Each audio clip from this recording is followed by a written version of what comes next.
Good morning, everyone. Unang patak ng snow dito sa amin ngayon.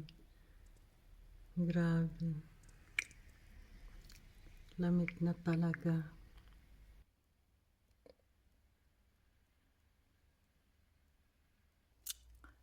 Ito yung itsura ng bintana namin sa itaas. Puno ng snow.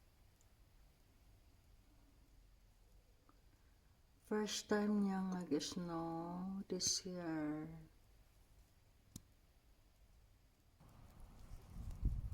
Yung ibaba namin. Nakalimutan ko ipasok yung olive plant ko.